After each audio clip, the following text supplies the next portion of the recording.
And we're live. Hello. Hi, Kate. Hi, Tim. Hi. I just realized you also know my other friends, Jim Fuse and Tim there. I just saw them on the trailer. It's only now I've started to work out how to actually pronounce Jim Fuse's name, despite having I think I was calling him Jim Fuchs for years. Yeah, right. So apologies to Jim if he ever. It's probably why he stopped watching the shows. I actually called somebody, I think Dan, for half an hour on a podcast, and his name was Paul. He never corrected me. Oh, that's good. That sounds like something I would do, to be honest. I was like, maybe we should just forget about this whole question and answer format and just have these kind of like anecdotal chats. You know what?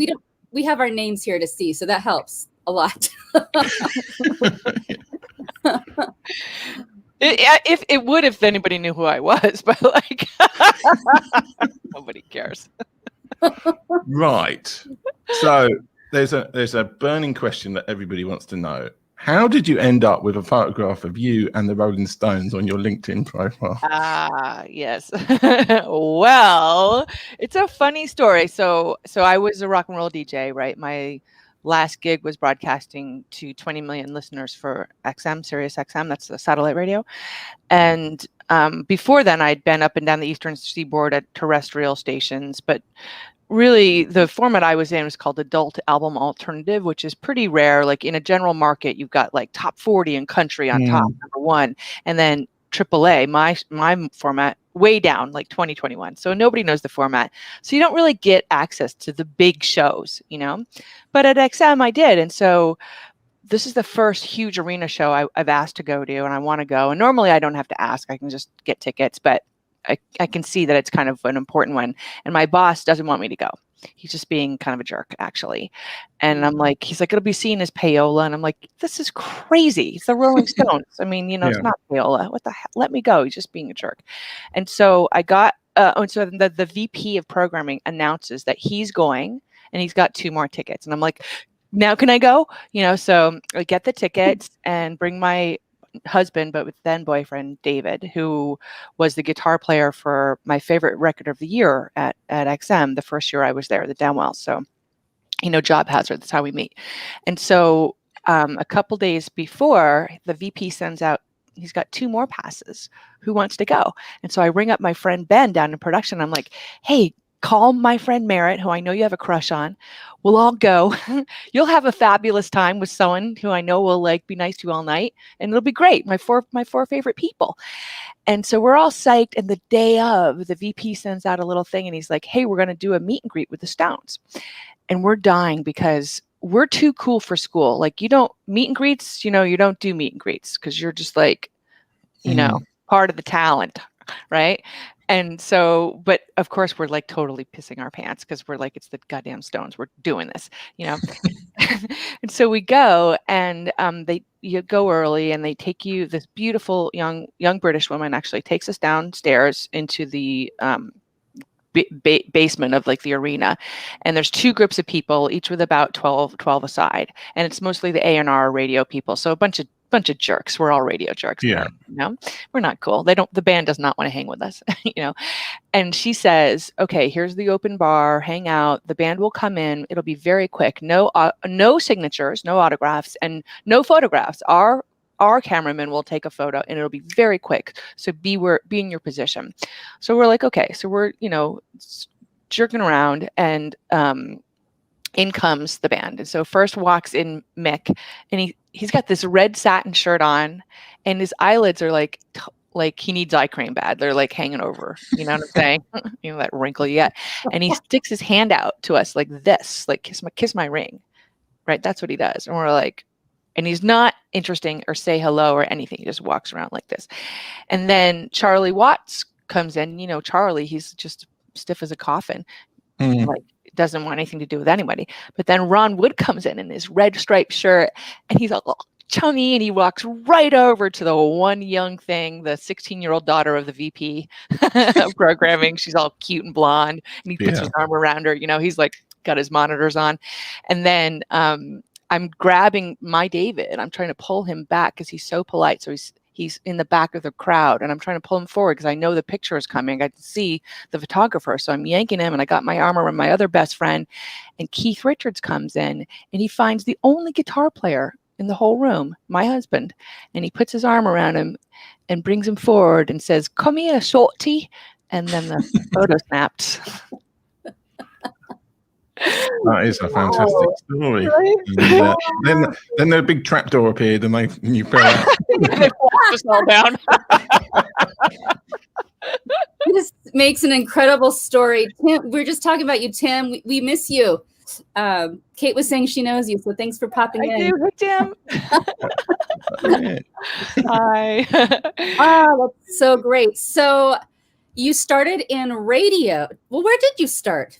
I was a line cook before even that. So I was a line cook all through middle school and high school and college, which, by the way, is a lot like radio and venture capital and startup land, because it's pirate city, right? People who work in the kitchens are derelicts, right? Or the unemployable, like me.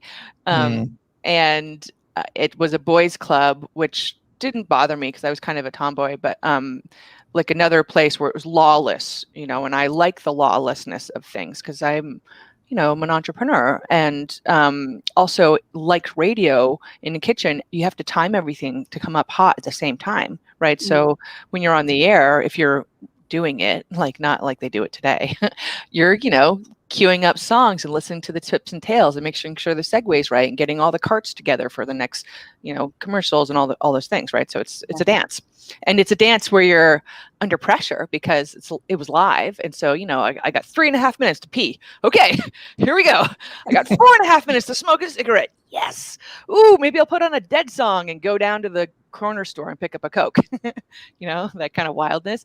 But then I was a DJ at some terrestrial radio stations up and down the Eastern Seaboard, and had that really lovely experience, Christelle, of the art, the theater of the mind, and was so lucky to work in live radio and learn from people who really, you guys know this on your show, right? You guys hold the mic, but it's your job to make sure that everybody watching or listening is part of the deal, is part of the conversation, right?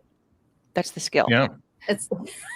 We're on learning. That note, we got another comment from Tim. Tim's in dad world. He's in Zoom dad world. Oh, he can't hang out with us as much anymore. But we like when you pop in, Tim. We miss you. Thanks for the pun, Tim. You're so sweet. Well, I mean, one thing that I've struggled with, and I've been asked in interviews, is because I came from like IT, and then I ended up writing fantasy and time travel books.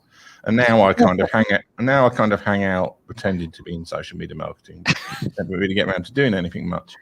But people have been amazed that like people from a scientific background can do technological background can do artistic stuff. But you've gone the other way. You've gone from what people would say is a very artistic background, like DJing and music, to founding Lately, which is kind of like people would say like, you're supposed to be like one of these artistic music people. How could you start a technology company off? So could you talk a little bit about how that kind of process started and how you moved away from the music world to being in technology? Well, yeah, thanks for asking. And you're totally right. I mean, my brain is left brain all the way. And I have to surround myself with people who are the opposite, because I only know enough to fake it, even now, really. But that's what happened. I mean, the story to answer your first question was Steve Blood is a friend of mine. We were introduced by someone, and they said, you got to meet this woman. She's got this crazy spreadsheet system for marketing. I've never seen anything like it. And so Steve he was traveling between New York City and Vermont, where I'm from, and passing us in the Hudson Valley all the time. And so I'd be like, well, do you want to stop for dinner? And he was an interesting guy. So he'd come and, talk to me about my spreadsheets. And he was always wanting to know more. And he was a little annoying to me, actually. Yeah.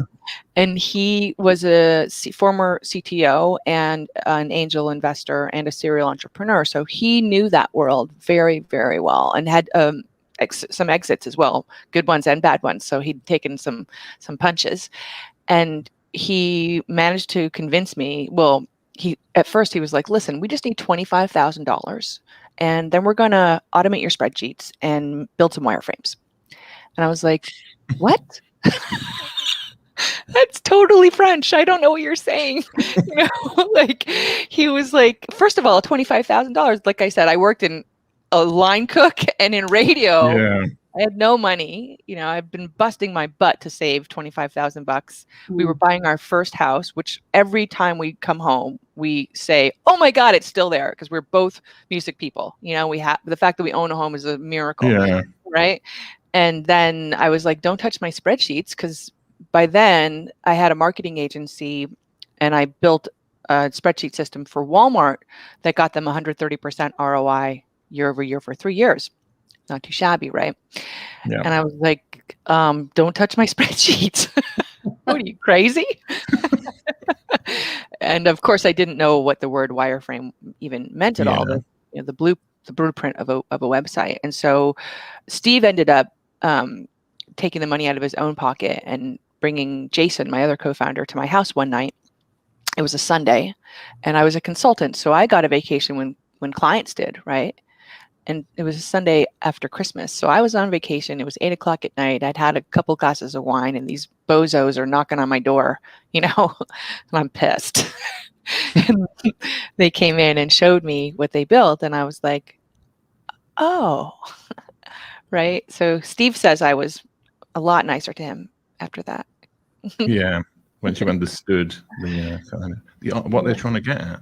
Well, tell us more about this. Tell us the name of your company and how it can help online businesses and businesses in general. Oh, thanks, Christelle. Yeah, so Lately is the name of the company. It comes from a Van Morrison song, "Have I Told You I Love You Lately?" But also because brilliant. There you go. Your marketing is only as good as what you've done lately. Like you always have to feed the beast, right? And then my team calls me Kately, so that's fun. So Lately began as an organizational tool. So what I built for Walmart was a pretty comprehensive. It wasn't just a spreadsheet; it was a series of spreadsheets because this is before clouds existed and CRMs and all that. And so it was a way of uniting 20,000 participants under one roof, basically, and all of the content and analytics that we were creating. So it was kind of like a project management thing. But I uncovered a lot of information there. I gave like 200 different workshops. Hey, Joma. To all kinds of different players, not only Walmart, but small businesses, nonprofits. It was this really kind of huge collaboration. And I learned a few things. And one thing was that people hate writing. Yeah. I was a fiction writing major, so I liked writing. And I wrote a lot of commercials for radio, and I knew my parents were in retail for years. So I knew a lot about selling, Yeah. And I sold before, and I knew that the power of the pen was very powerful when you wield it with authority, right? And so I thought a lot about, well, how can everyone doesn't want to create content. The content we are creating just gets thrown into the wind like a blog. You spend 4 hours writing a blog. What do people do with it? They check out my blog. That's their big win, What a waste. And so I thought, well, each of the sentences inside this blog are pretty sexy and kind of curious. They give you just enough tasty information so you'd want to click just the sentence, like a mini movie trailer, like a preview, right? So what if we just put the short link of the blog on the end of the sentence, maybe added a few hashtags or to contextualize something if we needed to.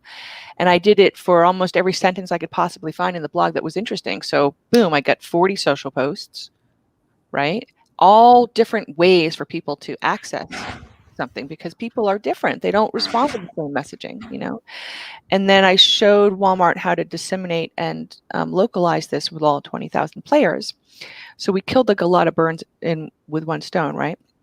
Now lately, we didn't know any of this when we started the company. We thought, okay, we're selling an organization tool. Yeah. That's what it was, right? But it wasn't. And so we watched customers, just like you guys, see how people respond in the chat, what's exciting to them.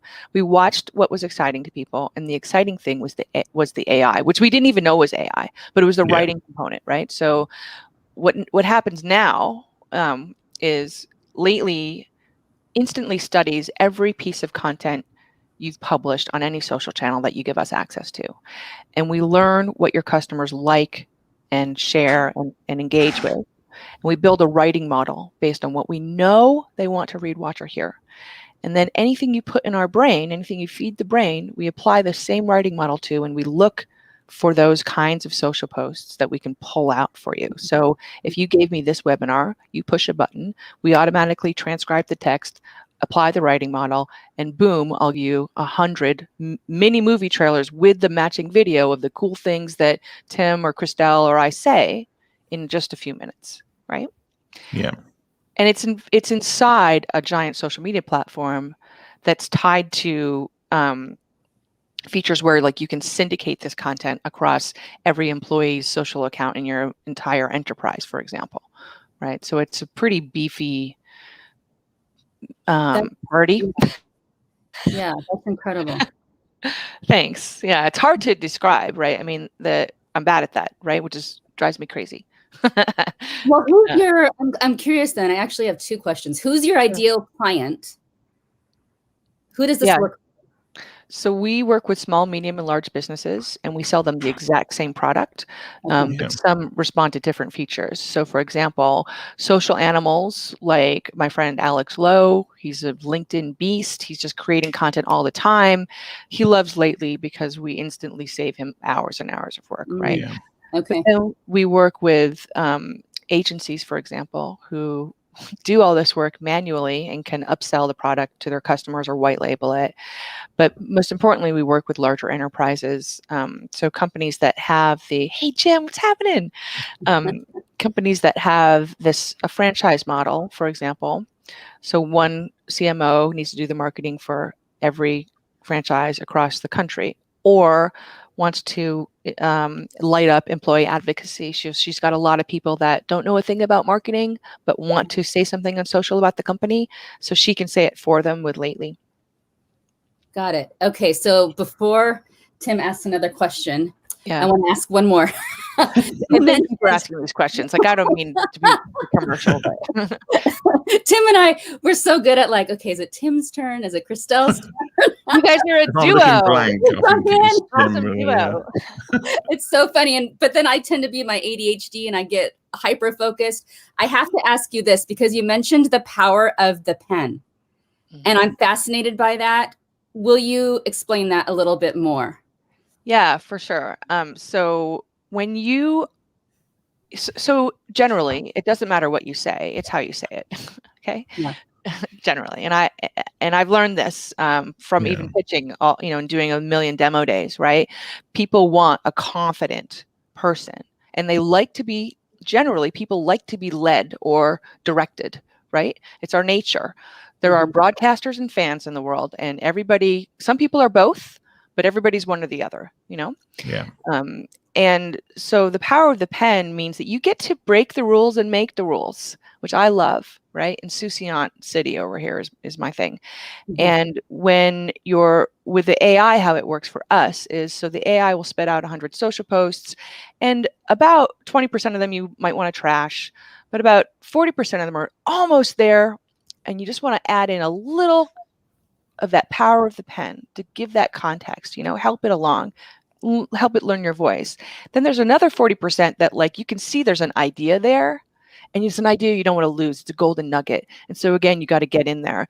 Now, that power of the pen can mean like if I'm writing an email, for example, I can totally start a sentence with "and" or "so." You can. You don't have to listen to Emily Post or whatever they taught you in grade school, right? And people will go along with you if you're doing that with authority. Same with music, by the way. So this is all connected, Christelle, sorry. So the way music works is the neuroscience of music tells us that when you listen to a song, your brain instantly accesses every single song you've ever heard before in an instant in order to index that new song in your library here, right? So that's a flood of emotion coming right at you, tied to nostalgia. So when you're playing a new song for somebody, you want to couch it in a way so there's familiar touch points. so they can love it. This is why a cover is such a wonderful thing, by the way, right? And this idea is the same in marketing. So, of course, I'm trying to sell you something new, but I want to do it in a way to make you feel comfortable and trust me with familiar touch points. And writing, when you read writing, you hear a voice in your head. When you read my writing, you hear my voice, because I make sure you do, right? And there's my voice is a frequency, it's a note. It's again the same idea here, right? When I'm writing, I'm very much thinking about what are the familiar touch points I can give you? So for example, I swear like a sailor, like I'm filthy foul mouth. And I am. I try not to do that on air or in writing online. So I have to substitute it. So I'm a child of the 80s. I loved Hanna-Barbera. And so I do things like Jumpin' Jehoshaphat or Holy Hot Dilly Bean Pickled Peppers or just corny stuff like that.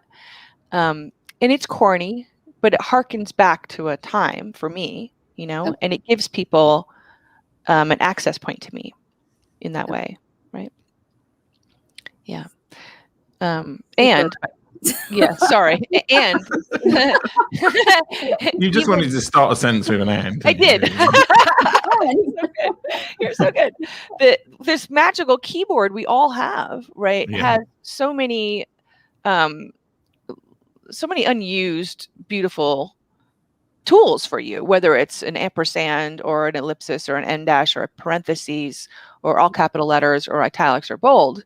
People forget that these are all, we eat with our eyes, we read with our eyes. It's the same idea, right? So you gotta help people along to figure out what's the voice that you're saying. What are you emphasizing? If you're making a joke, is it actually coming off? Yeah. Oh, it seems like it might be my turn for a question now. Did you see my silence? I've got a boring question, but it needs to be asked. You're obviously a startup founder then, or at least amongst other people. What was that like, and how has the growing process of the company been? Because I've never worked for a startup. I worked for small companies, and then I've worked for growing companies. And generally, there's issues and things that happen as a company grow. Can you talk a bit about how like originally, presumably it was you and a couple of other people, and now you've got huge towers somewhere or something along those lines, Lately.ai. Can you talk about that whole process of like, how was it at the beginning and how has it moved? And has anything surprised you about that? Yeah, hard AF, right? This is not easy. I said to Steve in the beginning, because I had left radio and started my own company. And I knew that working for assholes was too hard for me. It was painful and like literally incapacitated me. And the thought of not having a paycheck was not that scary to me. Yeah. Right. And so I had said to Steve, I was like, I can only do this with you if I'm the boss. And I remember him kind of laughing sinisterly, being like, oh yeah, I don't want that on my shoulders, because he knew this journey. And what's amazing is we've raised $2.7 million. That's the game we play, right? It's not just like take a loan from a bank and make a nice little business. It's grow fast and hard. And the goalpost has moved very often, so often that I'm just overplaying the game actually now, which is painful and annoying to me because I like games. I like to know what the rules are, and I'll beat the shit out of you. But like, if you keep changing the rules on me, that sucks. And that happens to female founders particularly, or any other dogs, right? And I've had a lot of people to tell me that this is happening to me, because you just don't assume that why would people do that to you, And that's very frustrating. I didn't pay 95% of my team for 2 years because I couldn't. Wow. Yeah, these are some amazing, amazing people, right? And it's not because we're all dumbasses. I mean, we see that we got a tiger by the tail. It's just taking us a little while to figure it out, right? And so this year, I mean, so I'll tell you that. So a couple years ago, I had circled a round of 2 million, and I couldn't find a lead. And I was about to do a demo day, which is like when you pull together all the people and the excitement's happen. Usually you close all the deals, right? And a state trooper hit me head on going the wrong way in my lane, and tore my rotator cuff and devastated me mentally. It was an incredibly scary experience for me, which I can't talk about because I'm still in legal stuff with them. But anyways, so all of this happened at once, and my self-esteem was getting a beating as always, because that's just par for the course. And I couldn't find a lead. Yeah. And it felt bad, and I've been chasing this for a long time. And so I had no choice but to pull the burn of the company from $100,000 a month to $10,000. So ask people not to take paychecks, right? Get as many people freelance work as I could, try to keep us together. And then that year went on, we doubled the sales and landed some big clients. And I'm running on fumes. We have almost no money, and we'd started with that. We had $50,000 in the bank, so we made it last all year long, right? And somehow I got us into Jason Calacanis's launch accelerator, which he's a big deal in Silicon Valley, right?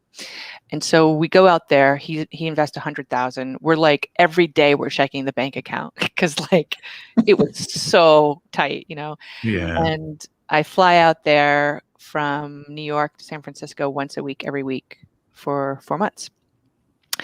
And I can't type or touch my phone without excruciating pain. So I use voice activated software full time, the kind that paraplegics use.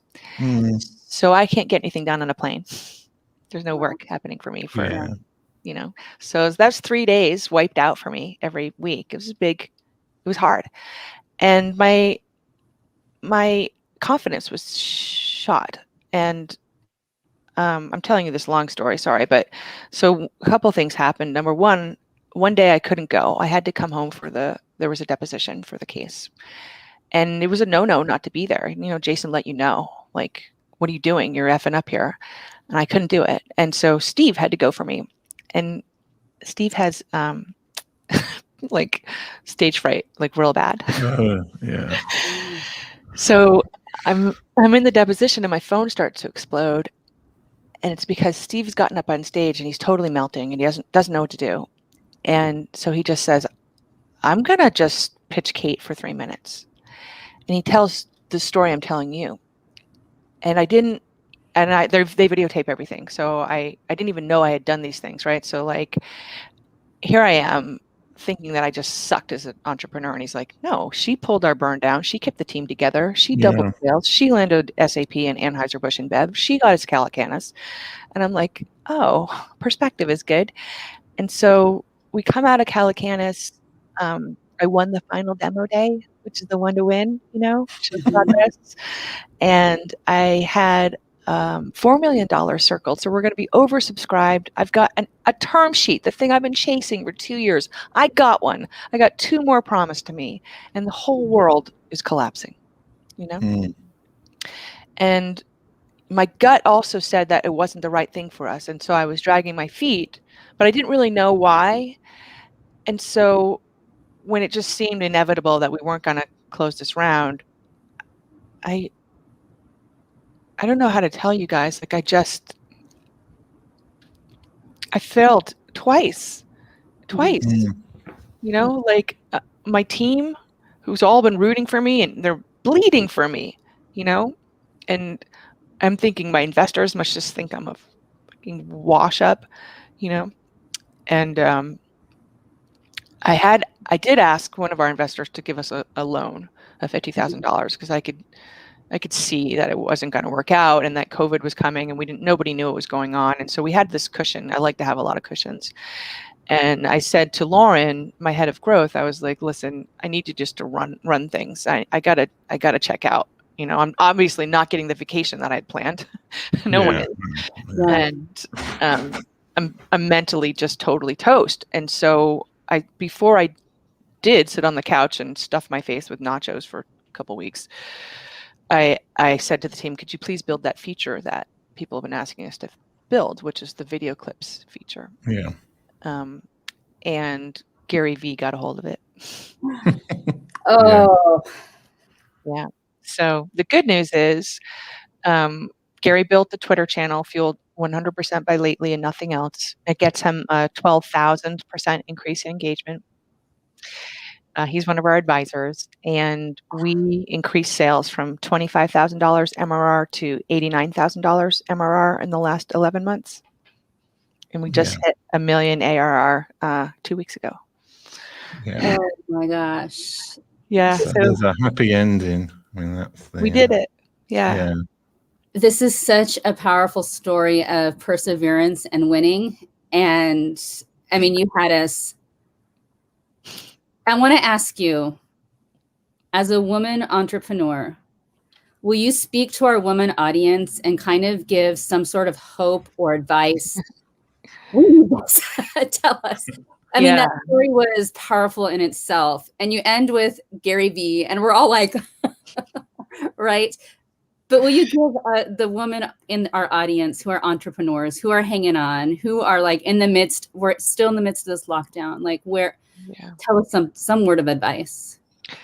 You know, a couple of things. One, listen to your gut, because it is so intelligent. And I still have to remind myself to do this, whether it's not taking a term sheet because it feels weird and knowing it's the right thing. Like the universe always delivers you the right stuff at the right time. It just does, you know.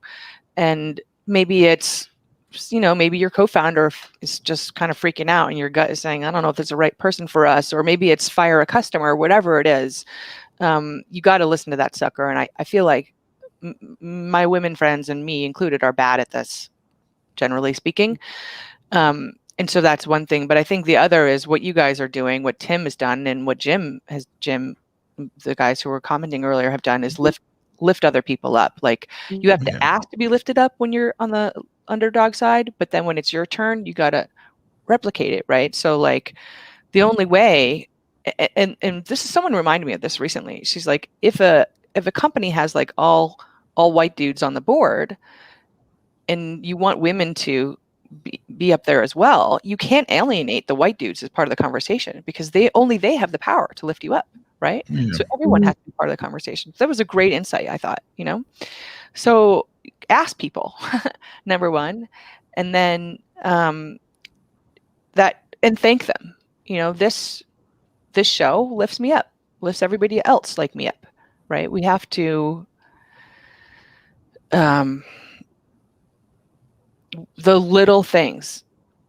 People think that this isn't about business, and it is about business. You know, I'm doing this show for money. This is lead gen for me. I don't need to be ashamed of that for any reason, right? And if I can pay it forward on the way there, then I can sleep at night, you know? Yeah. Yeah.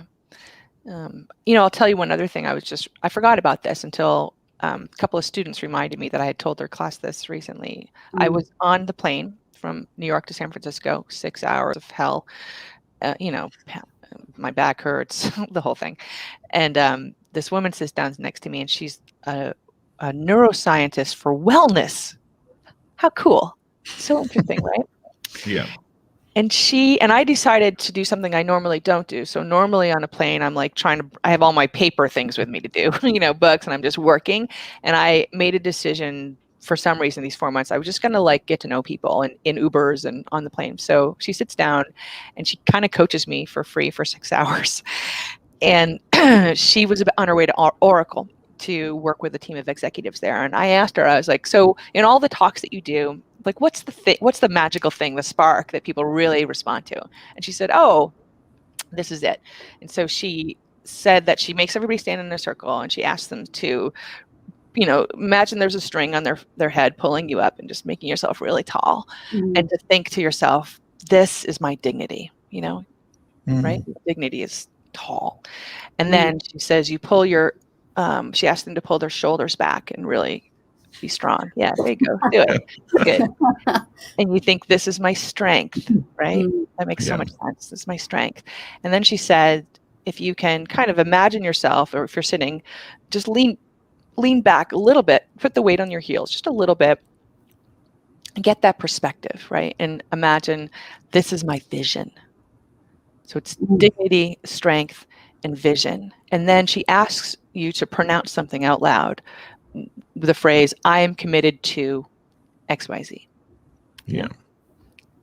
That's awesome. You can do that in the toilet on the way to the meeting, right? By yourself. Yeah. I love that. Yeah, I do too. This is where I'm going to be in the meanie again. And so I love a meanie. Even though that we used to be very, very good at doing a half-hour show, because we used to do hour-long shows, and they would just go on and on and on because we didn't have a hard deadline. And then Christelle had a job for a while, which meant that she had to definitively leave half past. I would cut out. And it was kind of, I could see it like her getting progressively white as the interview. I would watch the time and be like, I have to go. Bye. FOMO. I don't think that's the case at the moment, but we have gone a little bit over. But it's been amazing. It's been amazing. Your story is so powerful for everyone, for companies, for women entrepreneurs, for everyone watching. When you talked about the power of the pen, when you talked about your losses and gains, I mean, I'm captivated and I've learned a lot from this. Thank you, Kate, for coming on. I'm so glad we got to meet you and chat with you. So inspiring. Jim, Tim, Chioma, thank you for tuning in and chatting with us. We've missed you all. And Chioma, it's so good to see you. Thank you, Tim, as always. I love co-hosting with you. Tim is just bad. That's all. Right. I'm going to play the outro music now because so nobody gets surprised.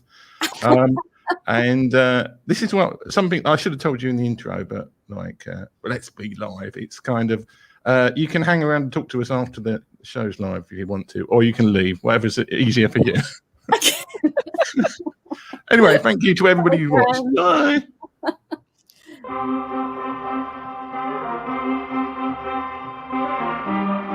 This is terrifying for me.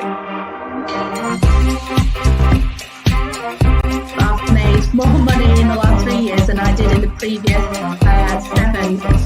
Cliche shit, you know.